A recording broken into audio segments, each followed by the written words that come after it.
신약 성경 308면 갈라디아서 5장 16절부터 26절까지 말씀, 저 여러분이 함께 교독으로 봉독하시고 마지막 절은 함께 읽겠습니다. 내가 이르노니 너희는 성령을 따라 행하라. 그리하면 육체의 욕심을 이루지 아니하리라. 육체의 소욕은 성령을 거스르고 성령은 육체를 거스르나니 이 둘이 서로 대적하므로 너희가 원하는 것을 하지 못하게 하려 함이니라. 너희가 만일 성령의 인도하시는 바가 되면 율법 아래에 있지 아니하리라. 육체의 일은 분명하니 곧 음행과 더러운 것과 호색과 우상 숭배와 주술과 원수 맺는 것과 분쟁과 시기와 분냄과 당짓는 것과 분열함과 이단과 투기와 술 취함과 방탕함과 또 그와 같은 것들이라. 전에 너희에게 경계한 것 같이 경계하노니 이런 일을 하는 자들은 하나님의 나라를 유업으로 받지 못할 것이요 오직 성령의 열매는 사랑과 희락과 화평과 오래 참음과 자비와 양선과 충성과 온유와 절제니 이 같은 것을 금지할 법이 없느니라. 그리스도 예수의 사람들은 육체와 함께 그 정욕과 탐심을 십자가에 못 박았느니라. 만일 우리가 성령으로 살면 또한 성령으로 행할지니, 함께 읽겠습니다. 헛된 영광을 구하여 서로 노엽게 하거나 서로 투기하지 말지니라. 아멘. 여러분, 혹시 선물 종종 받으십니까? 선물 어떤 거 받으십니까? 어떤 선물을 제일 좋아하십니까? 뭐니 해도 머니가 최고다, 이렇게 생각하시는 분들도 계신 것 같아요. 제가 아까 1부 예배 때 말씀을 드렸더니 제가 머니를 시작하기도 전에 이쪽 분단에서 캐시 이렇게 큰 소리가 나오는 걸 제가 들었습니다. 어릴 때는 뭐 다양한 선물을 이렇게 받는 게 되게 좋은데 조금씩 이렇게 나이가 들어갈수록 실용적인 선물이 제일 좋은 것 같습니다. 그리고 돈만큼 실용적인 그런 선물도 없죠. 근데 어떤 때는 좀 특별한 경우라면 잘 포장된 선물이, 그 선물이 무엇인가를 기대하게 만드는 어떤 그런 경우들도 있는 것 같습니다. 근데 이렇게 포장된 선물을 주고받게 되면 언제나 이제 고민이 될 때가 있습니다. 어떤 때냐면 아주 예쁘게 포장된 선물을 받았을 때 여러분, 그 포장지를 어떻게 하십니까?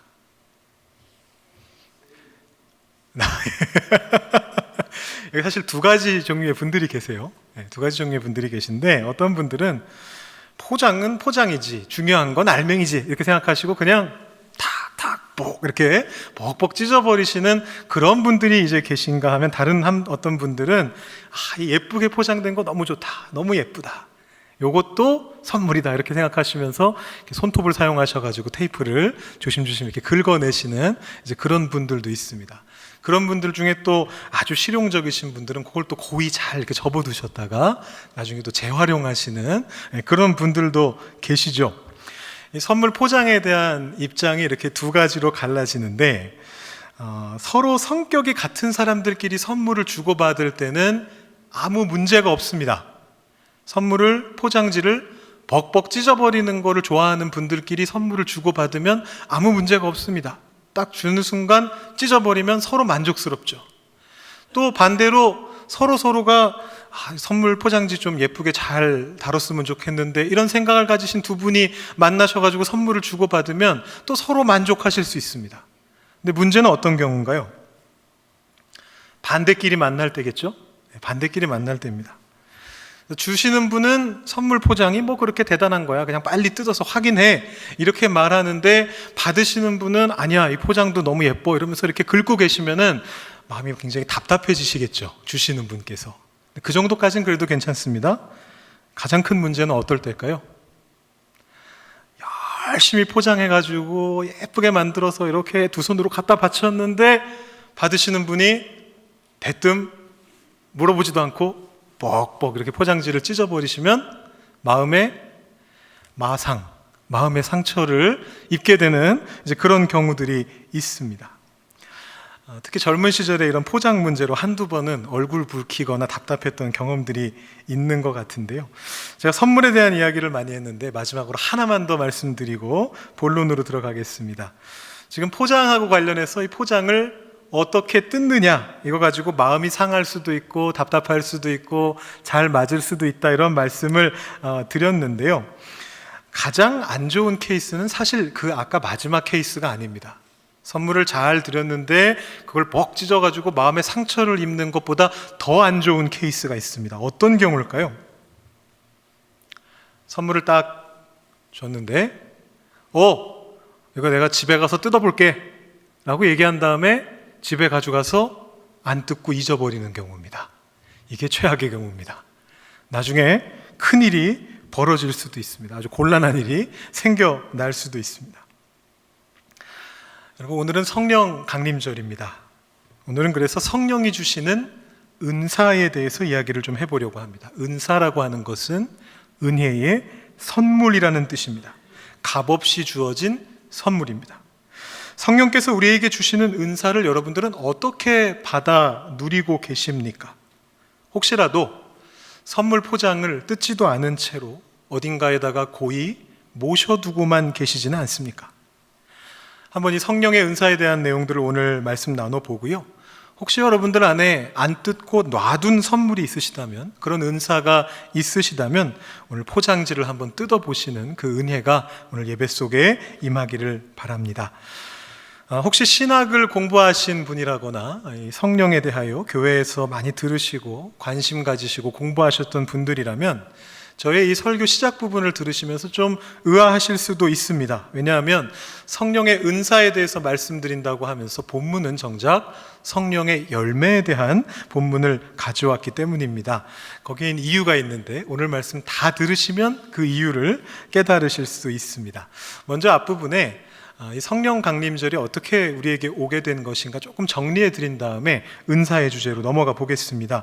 지난 수요일과 토요일에 저하고 김 목사님께서 수요 예배와 토요 새벽 기도회를 통해서 이 성령 강림절 이전에 어떤 일이 일어났었는가를 여러분들께 말씀드린 바가 있습니다. 예수님의 승천으로부터 시작해서 다락방에 모여서 기도하는 가운데 이제 오순절날이 이르게 되고 성령이 임하게 됩니다.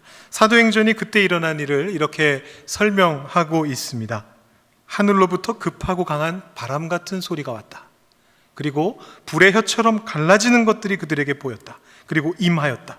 그리고 성령의 충만함을 받아서 다른 언어들로 말하기 시작했다라고 그렇게 기록되어 있습니다. 성령이 강림하셨을 뿐만이 아니고 충만하셨습니다. 그랬더니 그들은 은사를 받게 됩니다. 그 은사는 뭐였냐면 방언의 은사였습니다. 근데 이 첫 번째 방언의 은사는 우리가 흔히 생각하는 방언하고는 좀 다릅니다. 사람들이 알아듣지 못하는 영의 언어를 말하는 것이 아니었고 5절, 6절 말씀 또 그 이후의 말씀을 보시면 천하만국으로부터 왔던 유대인들이 자기네 나라에서 쓰는 말들로 듣게 되는 복음 선포를 듣게 되는 그런 일이 일어났습니다. 유대인들이 이 시기에 이미 디아스포라로 퍼져서 살고 있었거든요. 본격적인 디아스포라는 그보다 좀 더 이후에 일어납니다만 바벨론 포로기 시대 이후로 이미 유대인들은 중동 지역에 유럽 지역에 멀리 퍼져서 살아가고 있었습니다. 근데 이 사람들이 유대의 3대 절기인 구약 성경에 나오는 3대 절기인 77절 오순절을 맞이해서 보리추수를 경축하기 위해서 예루살렘에 모여 있었습니다. 이 사람들은 이미 완전히 자기들이 사는 지역에 동화된 사람들입니다. 우리로 치면 2세, 3세 그 정도 되는 사람들이라 자신들의 말을 사용했는데 그들에게 바데, 메데, 엘람, 메소포다미아, 갑바도기아, 본도, 아시아, 부르기아, 밤빌리아, 애굽, 구레네, 리비아, 로마, 그레데, 아라비아의 말로 복음이 선포되었던 겁니다. 하루아침에 그런 일이 일어났습니다. 이것이 성령 강림의 때에 있었던 첫 번째 은사였습니다. 근데 그 후로 성령께서는 제자들에게 그리고 우리에게 많은 은사를 부어주셨습니다. 하나님은 우리의 이해를 초월하시는 그런 분이시고요. 그렇기 때문에 성령께서는 우리의 한계를 넘어서시는 다양한 모습들을 보여주시게 되는데 그것이 은사로서 드러나게 되는 것입니다. 성경 안에 이 성령의 은사가 정말 다양하게 묘사가 됩니다. 성령의 은사를 모아놓은 목록들만 해도 고린도전서 12장에 2번, 로마서 12장 6절, 에베소서 4장 11절, 베드로전서 4장 10절에서 11절 최소 5군데에 나오고요. 다른 곳에도 은사들이 계속해서 등장합니다. 다 합치면 너무나 많은데 제가 최대한 단순화시켜서 정리해서 한번 말씀을 드려보겠습니다. 여러분들 들으시면서 뭐가 이렇게 많아? 이렇게 흘려듣지 마시고 나한테 혹시 이런 은사가 있지 않은가? 성령께서 나에게 이런 은사를 혹시 주시지 않았는가? 한번 자문해 보시면서 이 말씀을 들어보시면 좋겠고요. 더 나아가서는 나에게 이런 은사가 있었으면 좋겠다. 기도하는 마음으로 들어보시면 좋을 것 같습니다. 먼저 흔히 도와주는 은사들이라고 분류되는 그런 은사들이 있습니다. 이 은사들은 하나님의 백성이 자신들의 사역을 하도록 세워주고 능력을 공급하는 책임을 지우는 어떤 그런 은사, 교회를 세워가는 은사에 해당합니다. 에베소서 4장과 고린도전서 12장에 나오는데 사도의 은사, 예언과 예언자의 은사, 복음 전도자의 은사, 목사와 교사의 은사, 이런 직분의 은사가 주어집니다. 이 중 사도의 은사는 부활의 증인으로서 좀 제한된, 그 시대에 좀 제한된 직제였고 차차 교회를 세우는 차원으로 확대가 됐습니다. 여기서 말하는 예언이라고 하는 건 미래를 예견하고 이런 것이라기보다는 구약에서 그랬던 것처럼 하나님의 진리를 듣고 나서 말할 수 있는 그런 능력을 말하는 것이고요. 복음 전도는 말 그대로 복음을 전도하는 것이고, 목사와 교사는 교회의 회중을 인도하고 보호하고 양육하는 그런 능력을 이야기합니다. 그 다음으로 섬기는 은사들이라고 분류되는 은사들이 있습니다.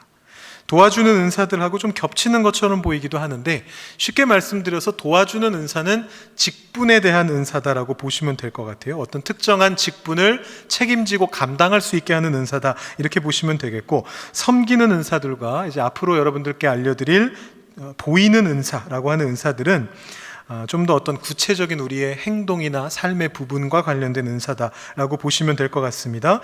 대체로 고린도전서 12장과 로마서 12장에 등장하는데요.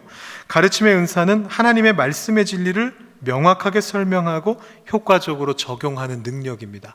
물론 목사에게 주어진 능력일 수도 있겠지만 평신도 분들께도 이런 능력이 주어질 수 있습니다. 여러분들 중에도 주변에 계신 분들께 하나님에 대해서 설명할 때 유독 잘 설명하시는 분들이 계실 거예요. 설득력 있게. 그런 분들이 하나님으로부터, 성령으로부터 가르침의 은사를 받으신 거죠. 권위하는 은사 혹은 권면하는 은사라는 것은 다른 사람들이 어떤 특별한 행동을 할 수 있게끔, 추구할 수 있게끔 권면하는 능력이고요.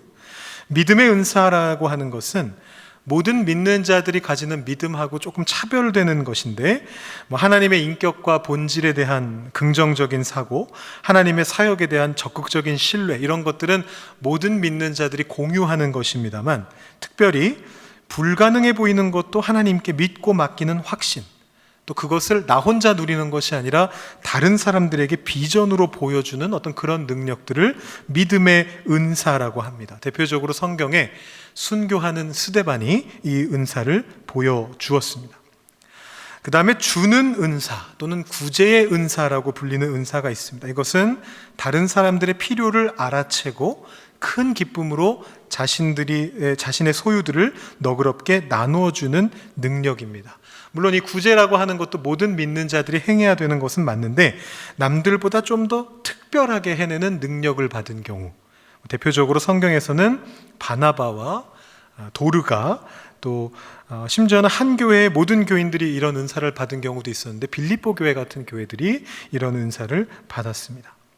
자비 또는 긍휼의 은사라고 하는 것은 상처 입은 자들을 위로하고 후원하는 은사로 정서적인 어떤 공감 능력이 있어야 됩니다. 연민을 가질 수 있는 능력이 꼭 있어야 되고요.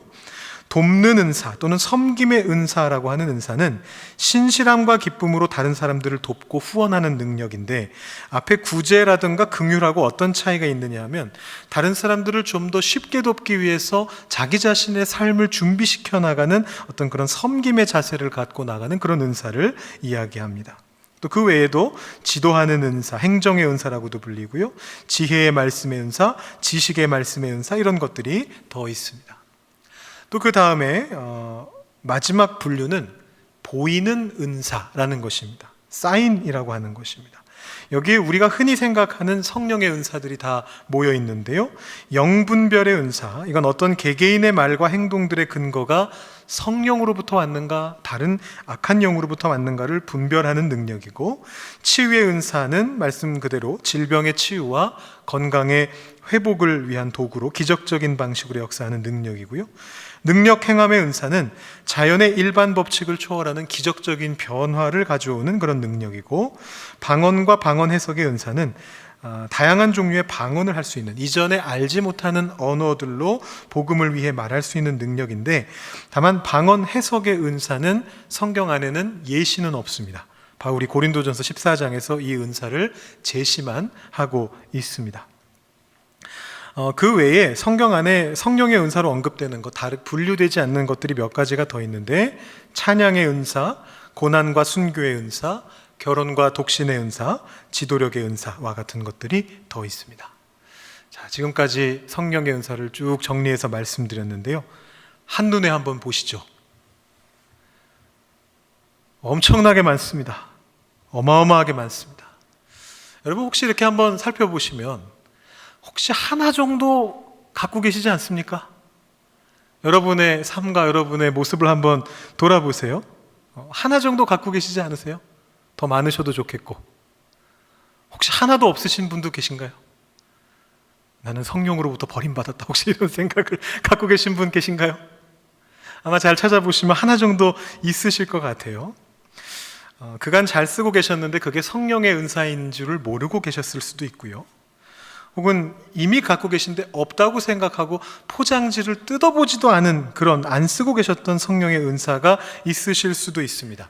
이 은사들의 목록을 여러분 이 짧은 시간 안에 다 묵상하실 수는 없기 때문에 여러분 나중에 집에 가셔서 유튜브로 이 부분을 다시 한번 보시거나, 아니면 아까 말씀드렸던 그 리스트가 있는 성경의 장들, 고린도전서 12장이나 로마서 12장이나 에베소서 4장, 베드로전서 4장을 펼쳐두고 묵상하시면서 여러분 안에 이미 있는 은사, 혹은 있는데 포장지를 뜯지 않았던 은사, 혹은 여러분 삶 속에 임하면 좋겠는 은사가 무엇인지 한번 다시 생각해 보시고 기도해 보시면 좋을 것 같습니다. 자, 그렇다면 오늘 본문이 왜 은사의 목록이 아니라 성령의 열매의 목록인가를 설명드릴 순서가 된 것 같습니다. 여러분 은사의 목록을 종종 들으셨을 거예요. 이렇게까지 다 모아가지고 들으신 적은 별로 없으실 것 같지만, 여러분이 교회에서 설교를 통해서 혹은 성경 공부하시면서 혹은 성경의 말씀을 묵상하시면서 이런 은사의 목록들을 분명히 종종 자주 보셨을 것 같습니다. 근데 그럴 때마다 빠지는 은사가 하나 있습니다. 사실은 저도 빠뜨렸습니다. 저는 일부러 빠뜨렸습니다. 여러분들께 말씀드리기 위해서. 신기할 정도로 자주 빠지는 성령의 은사가 있습니다. 여러분 뭘까요? 혹시 아십니까? 우리 목사님이나 신학 공부하신 분들은 잠시 뭐가 있습니까? 제가 힌트를 한번 드려보겠습니다. 더욱 큰 은사입니다. 지금 조심스럽게 얘기들이 나오고 있는데요. 두 번에 걸쳐서 다양한 은사의 목록들을 소개한 고린도전서 12장의 끝이 어떻게 끝나는가 하면 이렇게 끝나고 있습니다. 너희는 더욱 큰 은사를 사모하라. 내가 또한 가장 좋은 길을 너희에게 보이리라. 그 더욱더 큰 은사가 무엇입니까? 바로 사랑장, 고린도전서 13장에 나오고 있는 사랑입니다. 여러분 너무 잘 아시는, 내가 사랑의 방언, 사람의 방언과 천사의 말을 할지라도 사랑이 없으면 소용없다라는 이 사랑 찬가가 나오고요. 이 말씀 다음에 또 여러분 너무나 잘 아시는 사랑은 오래 참고, 이 아름다운 찬양이 등장합니다. 바울이 사랑을 가장 큰 은사로서 제시합니다. 근데 여러분 잘 아시다시피 성령의 열매에도 사랑이 맨 앞에 나옵니다. 오늘 말씀을 보시면 이렇게 적혀 있죠. 오직 성령의 열매는 사랑과 희락과 화평과 오래 참음과 자비와 양선과 충성과 온유와 절제니 이 같은 것을 금지할 법이 없느니라. 그래서 이 사랑을 통해서 성령의 은사와 성령의 열매가 연결되게 됩니다. 여러분 은사와 열매의 차이는 이런 것입니다. 은사는 모든 사람들이 다 받는 게 아닙니다. 누군가에게 능력 행함의 은사가 있을 수 있고요. 다른 누군가에게는 목사의 은수가 있을 수 있고, 목사의 은사가 있을 수 있고, 또 다른 누군가에게는 방언의 은사가 있을 수 있고, 또 누군가에게는 치유의 은사가 있을 수 있습니다. 그런데 이것은 당신은 방언의 은사가 없으니까 제대로 하나님 믿는 게 아니야, 이렇게 말할 수 없는 겁니다. 당신은 치유의 은사가 없으니까 목사라고 할 수 없어, 이렇게 말할 수 없는 것입니다. 은사는 성령께서 주도적으로 우리에게 필요하다고 생각하는 만큼을 부어주시는 것입니다. 그럼에도 불구하고 바울은 사랑만큼은 모두가 추구해야만 하는 은사다, 그렇게 이야기를 합니다. 그리고 사랑을 위시한 성령의 열매들을 이야기하면서 바울은 이 성령의 열매들은 금지할 법이 없다, 바꿔 말한다면 반드시 모든 믿는 자들에게 임하게 된다라고 그렇게 가르쳐 주고 있습니다. 이 사랑을 비롯한 성령의 열매들은 우리가 반드시 이루어야만 하는 것입니다. 사실은 이미 와 있습니다. 이미 우리에게 임하여 있습니다. 성령의 선물은 결코 금지되지 않습니다. 우리가 포장지를 뜯지 않아서 내용물이 뭔지 모른 채로 방치해 두었기 때문에 모를 뿐입니다. 여러분, 그 포장지를 뜯어내셔야 됩니다. 어떻게 뜯으시는지는 여러분의 몫입니다. 여러분 성향에 따라서 벅벅 뜯으셔도 되고 손톱으로 긁어내셔도 되는데, 중요한 것은 뜯어내셔야 됩니다. 그것을 포장된 채로 찬장에 그냥 보관하시면 안 됩니다. 오늘 말씀의 앞부분은 성령의 열매와 대조되는 육체의 소욕이 무엇인지 이야기해 줍니다. 굉장히 많은 목록이 나오고 있는데요, 다양해 보이지만 의외로 단순합니다. 위에 세 가지는 성적인 방종입니다. 제가 빨간색으로 표시했습니다. 그 다음에 하나님과의 관계에 해당하는 것이 파란색 2가지가 나오고 있습니다. 그리고 이웃과의 관계가 무려 8가지 보라색으로 표시해뒀는데요, 8가지가 나오고 맨 마지막에 개인적인 방종이 2가지가 나옵니다. 이미 다른 것 다 합친 것보다 이웃과의 관계에서의 문제가 더 많습니다. 근데 보시면 성적인 방종도 넓게 본다면 이웃과의 관계입니다. 이 성적인 방종을 혼자 행하기는 힘들거든요. 구약에서도 대부분의 성적인 방종들은 다 이웃과의 문제였습니다. 이웃의 아내를 탐하지 말아라, 간음하지 말아라. 그래서 실질적으로 이 육체의 소욕은 거의 모든 것들이 이웃과의 관계에서의 문제입니다. 자기를 높이기 때문에 생겨나는 일인데 26절에 이렇게 그 성격을 표현해주고 있습니다. 헛된 영광을 구하지 말고 다른 사람을 노엽게 하거나 투기하지 말아야 된다. 성령을 따르지 않고 육체의 소욕을 따르는 이들이 머릿속에 가지고 있는 기본적인 자세는 뭐냐면, 내가 더 잘났다라는 헛된 영광을 구하는 자세입니다. 근데 반대로 성령의 인도를 받는 영은 사람들과의 관계 속에서 겸손함을 추구한다라는 것입니다. 그 겸손함을 추구하게 되면 얻게 되는 성령의 열매가 바로 그 9가지 열매인 거죠. 이 열매들도 종합적인 가치들이 이리저리 다 섞여 있기는 합니다만, 그럼에도 사랑과 화평과 오래 참음, 자비, 양선, 온유, 이 모든 것들은 사실상 이웃과의 관계와 연결되는 것들입니다. 절제 하나가 나 자신을 위한 것이고, 충성 하나가 하나님과의 관계입니다. 물론 이것들 안에도 이웃과의 관계가 포괄적으로 포함되어 있습니다. 희락은 스스로를 위한 것이기도 합니다만, 지난 50일 동안 우리가 기쁨을 살펴본 바에 따르면 이 기쁨 역시도 결국은 우리 안에서 흘러 넘쳐서 세상을 향해, 이웃을 향해 나가야 하는 것입니다. 오늘 말씀을 정리해 봅니다. 오늘 제가 여러분들께 지식 폭탄을 던졌는데요, 제가 여러분들께 시험 보려고 이런 것들을 알려드린 게 아닙니다. 제가 오늘 예배 끝나고 밑에서 복도에서 마주쳤을 때, 우리 권사님이나 우리 집사님, 장로님, 우리 성도님들 마주쳤을 때 제가 성도님, 오늘 말씀드린 돕는 은사에는 무엇이 있습니까? 5가지만 말해 보십시오. 제가 절대로 그러지 않을 겁니다. 혹시 여러분 기억나셔도 말씀하지 마세요. 그런 걸 하기 위해서 우리가 이 시간에 이 얘기를 한 게 아닙니다. 이 많은 은사들 중에 어떤 한 개 혹은 몇 가지를 여러분들이 이미 받으셨거나 앞으로 받으실 겁니다. 그리고 성령의 열매는 반드시 받으시게 될 겁니다. 이미 받으셨거나 앞으로 받으실 텐데 여러분에게 그것을 금지할 법이 절대로 없습니다. 그래서 여러분 그것을 기억하고 계시고 찾아내시고 선물 포장을 뜯으셔서 그것을 여러분의 것으로 만드시라라는 이야기입니다. 그래서 성령의 은사와 열매를 통해 여러분의 삶이 더욱더 은혜가 풍성한 삶이 되도록 만드시고 교회와 이웃을 섬기는 일에 더 크게 쓰임 받으실 수 있기를 바랍니다. 성령께서 하실 겁니다. 여러분이 하시는 게 아닙니다. 성령께서 하실 겁니다. 그렇기 때문에 여러분 성령으로 사십시오. 성령으로 충만해지십시오. 성령의 기름 부음을 받으십시오. 이 은혜가 이 자리에 계신 모든 분들께 임하기를 축원드립니다. 기도하시겠습니다. 이 시간에는 다 함께 통성으로 잠시 기도하는 시간 가지고 우리 성찬식을 진행하도록 하겠습니다. 오늘 말씀 생각하시면서 성령의 충만을 구하시고 내 안에 있는 성령의 은사와 열매들이 잘 드러날 수 있게 해달라고, 그 능력으로 살아갈 수 있게 해달라고 자기 자신과 주변에 계신 분들 위해서 기도하는 시간 갖도록 하겠습니다. 기도하시겠습니다.